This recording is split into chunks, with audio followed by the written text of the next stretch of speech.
Good evening, hello and welcome. You're watching Plain Speak with me, Anusha Soni. The exit poll results for all the 5 states of the big 2023 Assembly election battle. The states of Madhya Pradesh, Rajasthan, Telangana, Chhattisgarh and Mizoram are out.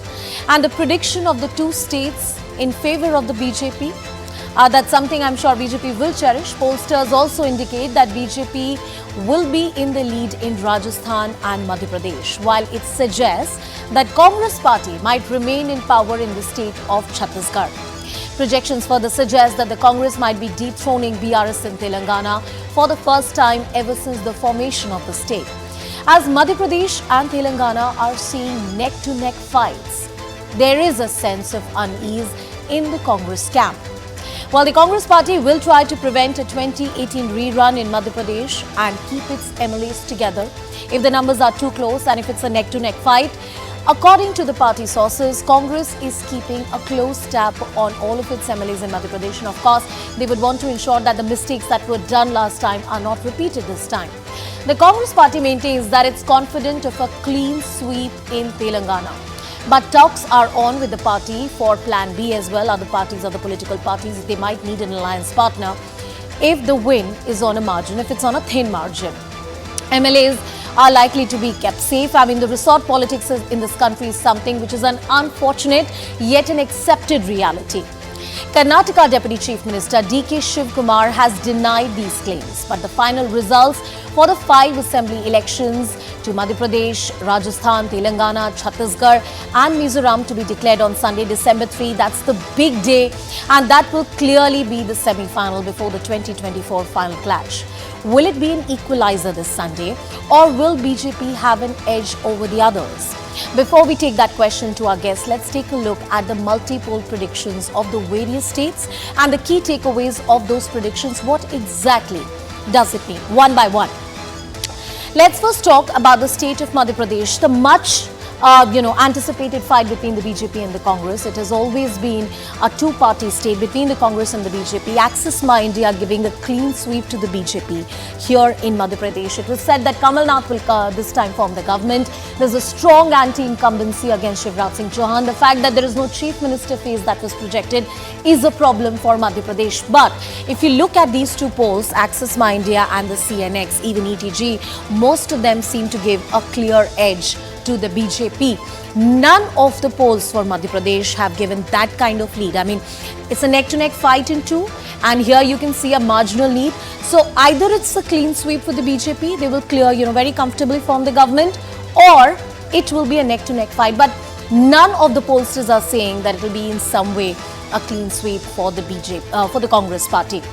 And the other parties will play a small role. But one thing that needs to be watched out in Madhya Pradesh elections is that, like the last time, would the voting percentage be that small of a margin between the Congress and the BJP? Last time, it was less than 1%, and the smallest difference that we have seen in any assembly election across the country. That was the record. Let's flip to another state. The other state of Chhattisgarh, where you have Bhupesh Baghel, who wants to hold on to his stuff. He's also said to be somebody who, despite an anti-incumbency, is popular amongst the masses. Look at the numbers. Most of these polls give it to the Congress party. It is a close contest because these numbers are not too far away from each other. But in most of this, you can see that it's the Congress party which clearly has the lead. Axis Ma India giving about 40 to 50, the Chanakya poll giving 57, ETG about 56, and the C voter between 41 to 53. So as far as Chhattisgarh is concerned, the consolidation or the mean and the largest sentiment that you get from different exit polls is that Congress party is taking away this state. It's not like Madhya Pradesh, which was a cliffhanger. Even earlier, the experts had said that Chhattisgarh Congress party will retain this particular state. Let's move on. Let's talk about another interesting state, the state of Rajasthan, called the swing state, which means that if Congress is in power right now, it is very likely that the BJP will be the next government. Exit polls seem to agree, most of them, barring a couple of them. If you look at the CNX and if you look at Axis Ma India, they predict a very neck-to-neck fight between the BJP and the Congress. They say that there is a possibility, if you read these numbers, there is a possibility for neck-to-neck fight and a possibility that Congress might come back to power which will be a record in decades, something that we have not seen in Rajasthan politics in a long time. But there are polls which give a clear edge to the BJP as well. Look at the P mark, look at ETG. These are the numbers that tell you the story. Matrice giving about 115 to 130 seats. So as far as Rajasthan is concerned, the largest sentiment seems to be the BJP is taking it. But according to some polls, it could be a neck-to-neck fight between the BJP and the Congress. That's the Hindi heartland we've spoken about. We need to talk about the state of Telangana. And ever since the formation of the state, it is the BRS and the present Chief Minister who has firmly held on to power. Now the argument is that the Congress party is making a comeback. They are riding on this wave of anti-incumbency and trying to make their grasp very, very strong in the rural parts of the state. Let's look at them one by one. If you look at the Congress party and the numbers that they are likely to get, today's Chanakya, CNX, both have given a very clear edge to the Congress party. Even here, it's a neck-to-neck fight, and the Jan Ki Baat between the BRS and the Congress party, clearly an edge to the Congress, 48 to 64, the margin is huge. Even here, 40 to 55, the margin is huge, but a clear edge to the Congress party. So, in none of the exit polls, you seem to be getting the sentiment that BRS will come back to power. The larger idea is that Congress is coming back here. So, the larger sum and substance of it that we get is that as far as states of Telangana and Chhattisgarh is concerned, the Congress party has a strong chance of forming the government. That's the story that exit polls are telling us. If you look at states like Madhya Pradesh and Rajasthan, that's where BJP seems to have the edge, and perhaps the last minute campaigning has worked in favor of the Saffron party. The 2:2, the tie, the prediction or the equalizer before the 2024, will that be the pattern we'll see on the 3rd of December? We dissect the numbers, talk about various prospects and the predictions here on Plain Speak tonight.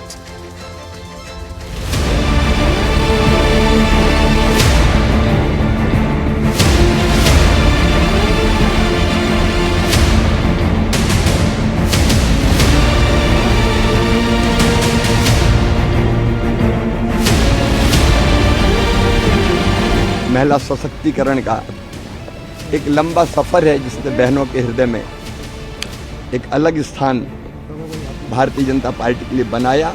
ये उन्हीं को ढंग से नीचे पहुंचाने का परिणाम है कि भारतीय जनता पार्टी फिर शानदार बहुमत प्राप्त करने जा रही है।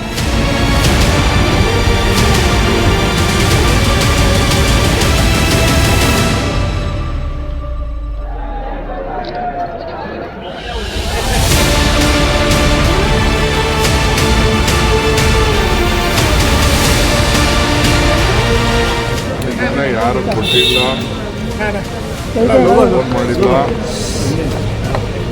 ಚುನಾವಣಾ ಏನು ನಿಮ್ಮ ಸಮೀಕ್ಷೆಗಳು ಬರ್ತಾ ಇದೆ, ನನಗೆ ನನ್ನದೇ ಆದಂಥ ಅಭಿಪ್ರಾಯ ಇದೆ. Hello Moto.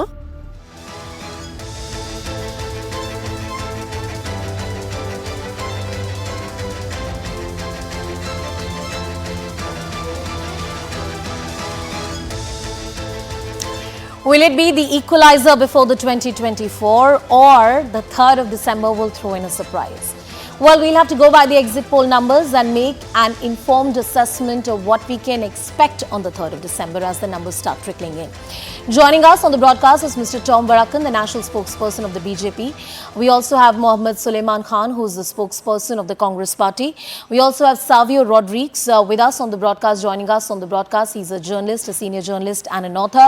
Good evening, gentlemen. Thank you so much for speaking with us. Mr. Barakan, coming to you first, specifically about the state of Chhattisgarh and Telangana. These are two states where the Congress party seems to have a clear edge.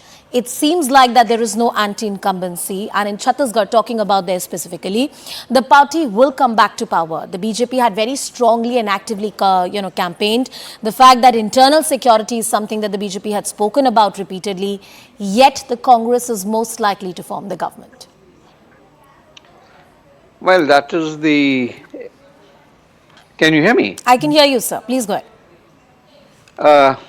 Exit poll is something that is gives you some indication And from the statistics that are available from on Chhattisgarh, very interesting statistics comes out in all your predictions. That is, the minimum number of seats that we are supposed to be getting is 40, and on an average in all the polls.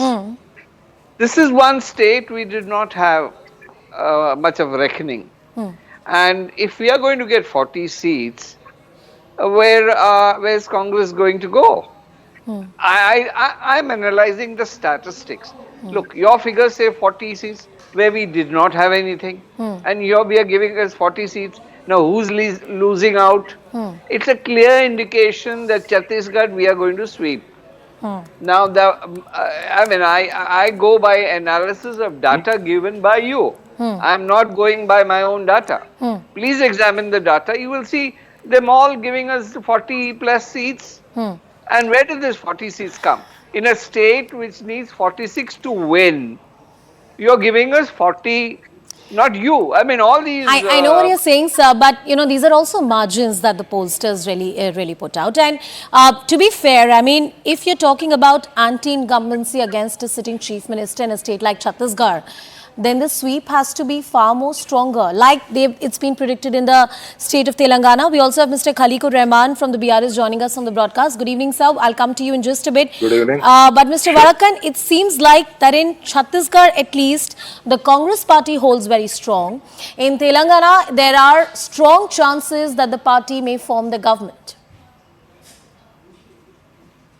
Which party will form the government, are you suggesting? The exit polls predict at least in Telangana and Chhattisgarh, it's going to be the Congress party.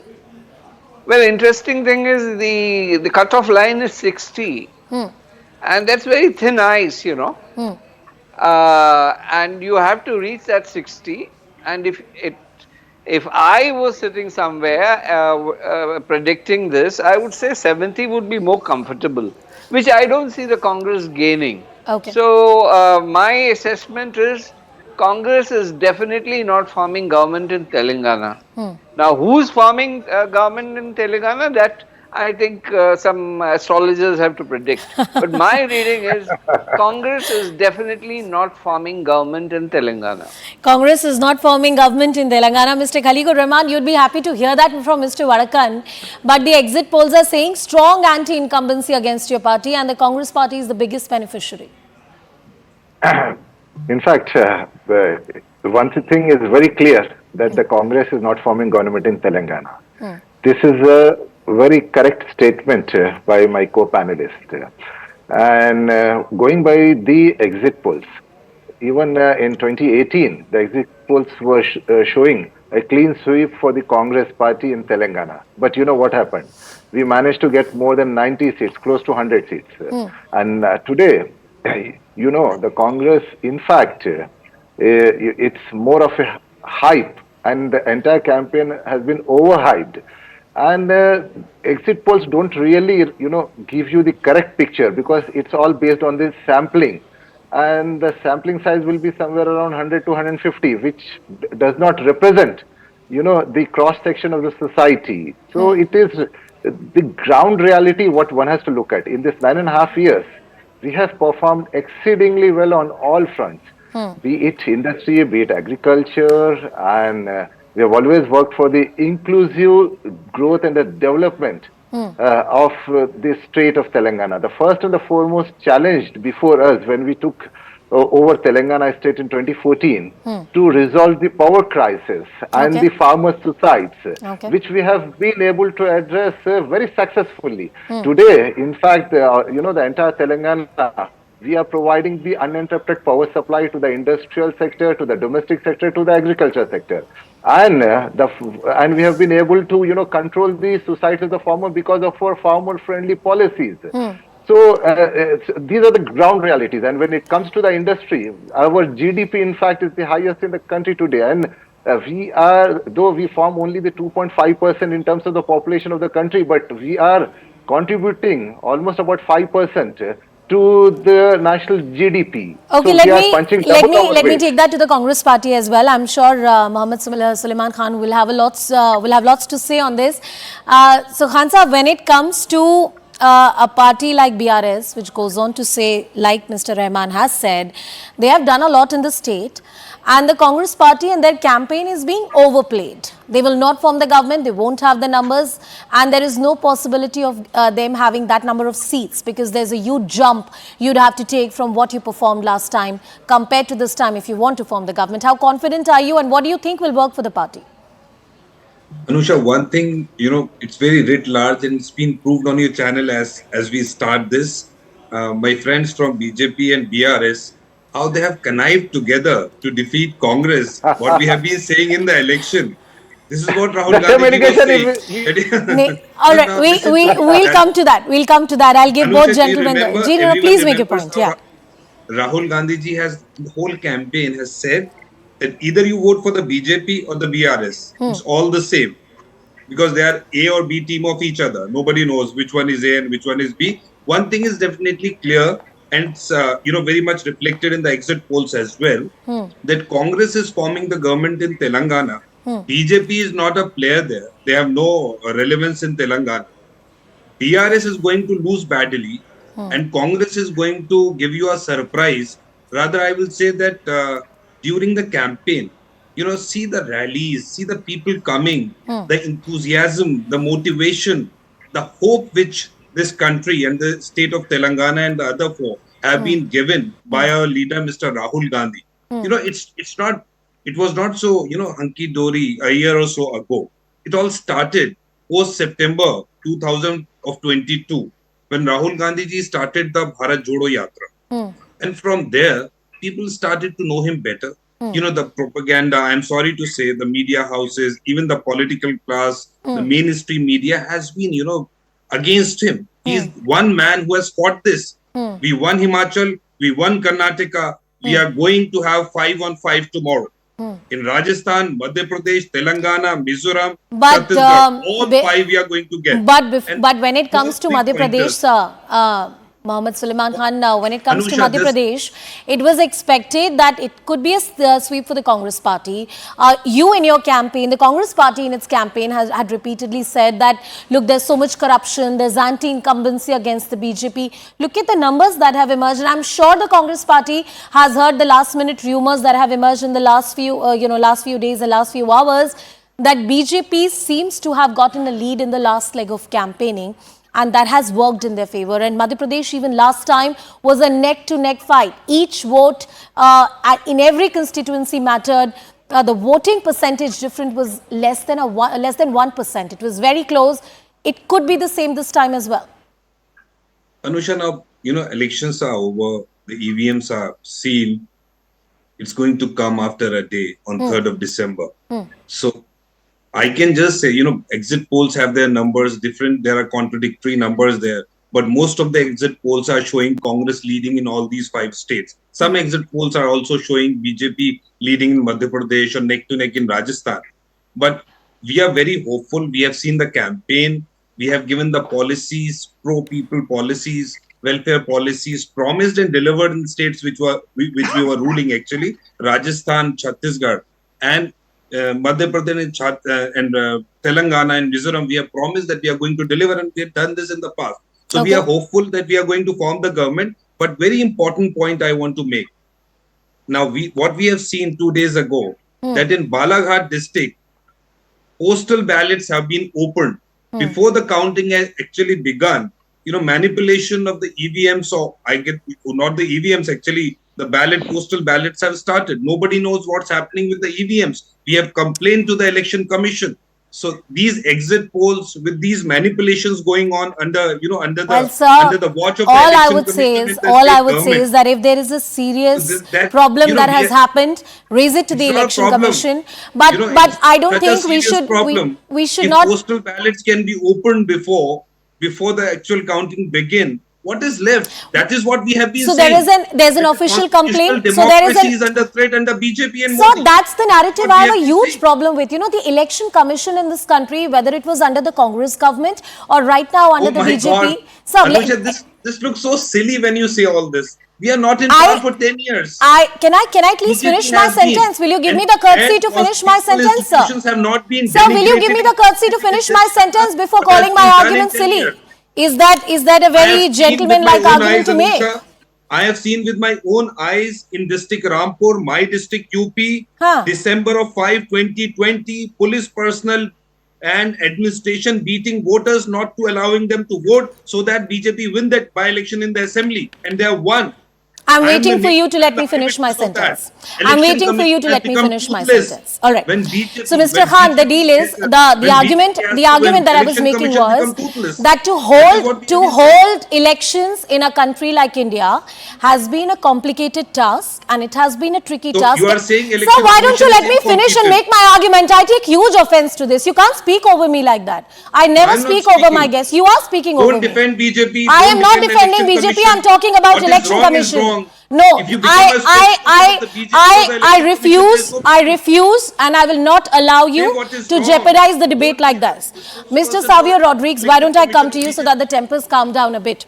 If it's a 2:2, which is that the BJP takes 2 states and the Congress party is making a government in another 2 states, do you think it will be an equalizer of sorts? Because it was also anticipated that whichever party between the Congress and the BJP has the edge, that's the party perhaps that will build a momentum in favor of itself ahead of 2024. How do you see the exit poll numbers that have come in?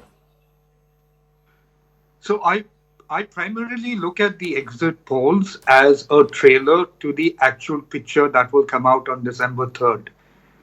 But sometimes the actual picture can be disappointing for some people. They might not like it. So that's really what exit polls are all about. But I must say this, and I must say this wholeheartedly. I think all political parties at this point of time, the BJP, the Congress, the TRS in Telangana, the campaigning mode was extremely, extremely aggressive. Yeah. It was assertive, and all political parties competed to win the elections. And therefore, in many of the states, you are seeing that the competition is almost neck and neck.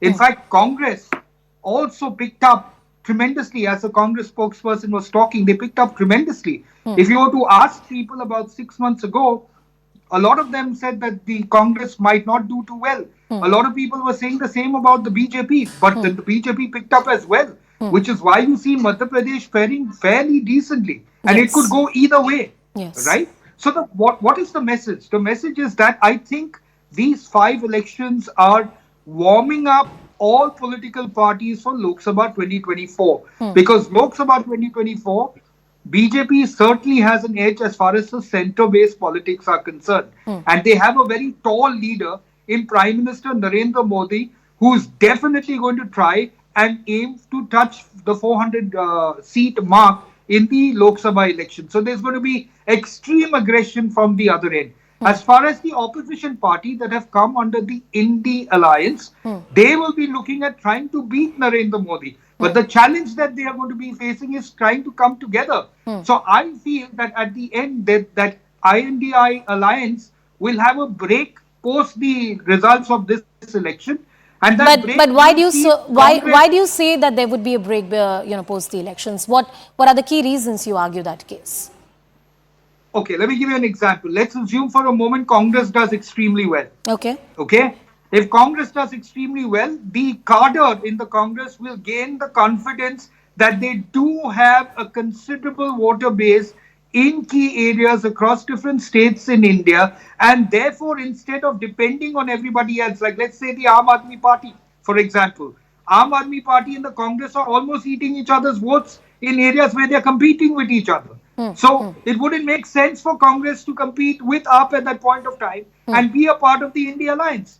So BJP on the other hand will say, okay, what is the result? If you've got a very positive result, then they will continue to go all hog for the 400 I get your point. That if the Congress party gets some kind of lead, each party would want to assert. 2 points interesting that have been raised in the debate, and I want to focus the next 10 minutes on it. One is what will happen to the opposition alliance, presuming that the Congress party performs well in 2 states at the very least, as what the exit polls have predicted. The Congress party says it's going to do well in all the 5 states. We'll know on Sunday what exactly happens.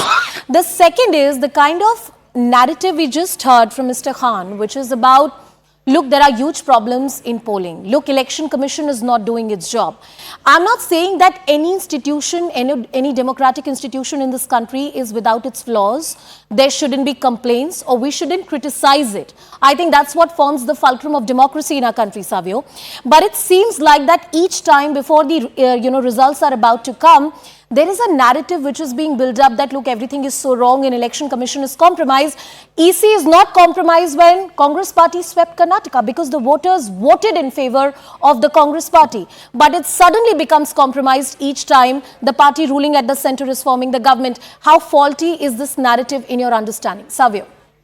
I think it's honestly, I think it's a complete insult to the administrative unit of the EC. Now, the EC is a body that functions on its own right and it has its own merit. Now, let's assume, as you rightly pointed out, Congress did extremely well in Karnataka. Their strategy worked out. The ability to bring the minorities together and consolidate their voter base worked in the benefit of the Congress, and therefore they won.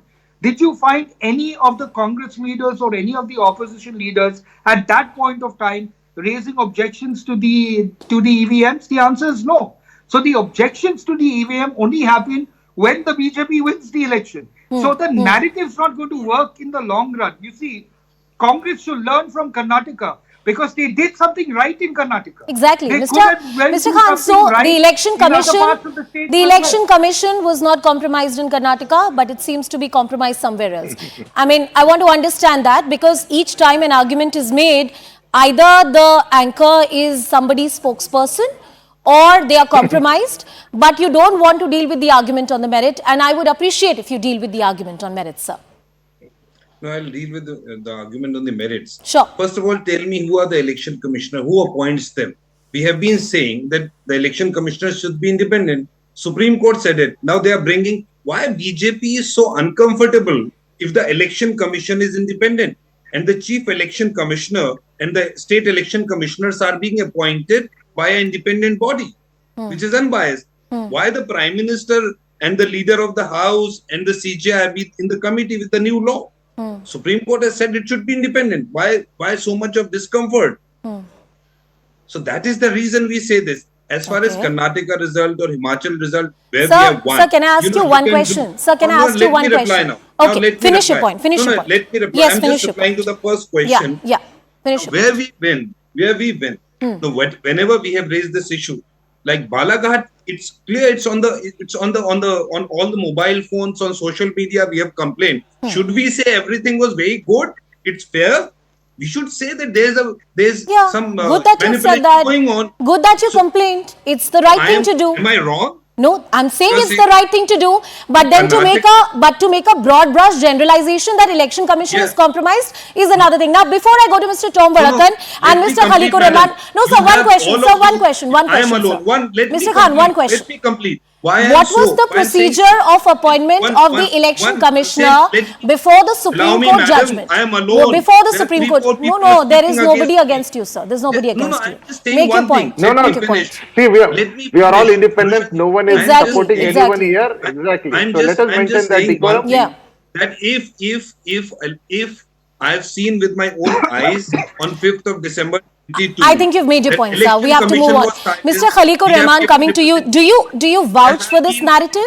I'm not saying that there cannot be individual instances which should be reported to the authorities and to the Election Commission if there are serious violations that have happened. There can be individual instances. This is, after all, the world's largest democracy and a complex process of voting which is followed with different methods being used depending on the size of the constituencies, postal ballots, which Mr. Khan was talking about. But to have this broad argument that, look, EC is compromised, we hear it every election. It has almost become a grown norm. No, I don't buy that statement. The reason is wherever it is convenient to them, the EC is in favor of them. It is not like that. See, the EC is functioning, as per the system, as per the guidelines which have been laid down. But there are definitely instances where there would be some cases which the candidates or the parties may not like it, or there could be some cases of taking sides as a partisan. But more or less, I would say this time we have had a very fair election. So I don't really want to blame the election commission, or as a matter of fact, their functioning. So, but we have to understand one thing very clearly before we blame someone. We have to first, look at ourselves, how we have, fought our election, whether we have followed the right kind of, the policies. And this election has been, especially because, for example, I'm talking about Telangana. Yeah. Telangana, the Congress, in fact, has, used their IT cell and tried to, negate the entire campaign. Which Well, sir, I think, I believe it's elections at the end of the day. Saam, Dam, Dandabhed, they would use everything to campaign for the party, and each political party should be open to do that. Yes. But Mr. Tom Varakan, the argument, against election commission by the opposition camp, not the first time. We have heard it multiple times. I I'm remember, not heard, everyone is and I heard. remember this huge debate in this country about the EVMs. At one point, it was very fashionable to blame it on the EVMs. I believe that's a thing of the past now. Mr. Varakan. Well, what do I say? Exit poll, and when they see the trend is bad and they get the report that the situation at the ground is bad, they blame the EVM. Standard operating practice. I think Mr. Khan is the opening batsman for the Congress party to have all come on record that the EVM is to be blamed. When they win in Karnataka, it is Rahul Gandhi, whose power and, people have come out and voted. When they win Himachal, well, again it's Rahul Gandhi. But when Rahul Gandhi loses, it's the poor EVM which has no defense. And Mr. Khan, the opening batsman for the Congress, has started already blaming the EVMs. I want to bring something to your notice on the malpractices of this great Congress party. Youth Congress in Kerala elections duplicated the electoral identity card, of the state, and the government of Kerala has taken action. Yeah. But my suspicion and my party's suspicion is that it has gone beyond Kerala. Okay. They have used it in Karnataka. Now, EVM is one issue which they have been harping on whenever they lose. And what do they say about this voter identity card being replicated and misused during the Youth Congress elections? And they are on record. The state government has taken action against them. Well, your argument... Everyone is speaking on me. No, I'm not Mr. allowed Khan, to Mr. Khan, as I close the That is debate, I unfair. have to give Mr. Khan at least a That is minute. unfair of you, Anusha. Mr. Khan, you have at not least... allowed me to put it on EVM and election debate. I was saying something else. Either you should allow me... Sir, I have last 1 minute on the show. Please go ahead and make your argument, Mr. Khan. Please go ahead and make your argument. First of all, I have given an instance of Balaghat. I have not said about EVM. I have said about the postal ballots. One. Second, in Rampur, election commission was toothless. It was toothless on 5th of December. I'll keep on saying it was compromised. I'll again say it was compromised. Otherwise, generally, it's not about voting day, EVMs, postal ballots. It's during election also. Sending notices, other agencies. So I am not generally saying, but election commission, whenever we say that election commission has become toothless or it is not acting, generally we want to say, winning election in Karnataka and Himachal, we have a resounding wave there. You can do manipulation when there is a neck-to-neck fight. We have seen how in Gujarat... I hope I have given you your due opportunity to respond. You have made your points that you wanted to make, sir. A lot of exit polls are saying... I take those points. I appreciate you joining us on the broadcast. That's all the time I have. Thank you, gentlemen, for joining us on the show. All eyes on the counting day on Sunday. That's when we'll know what the electorate, what Janta Janardhan has decided. And that will be the fate of all the political parties. And that's the beauty of the world's largest democracy.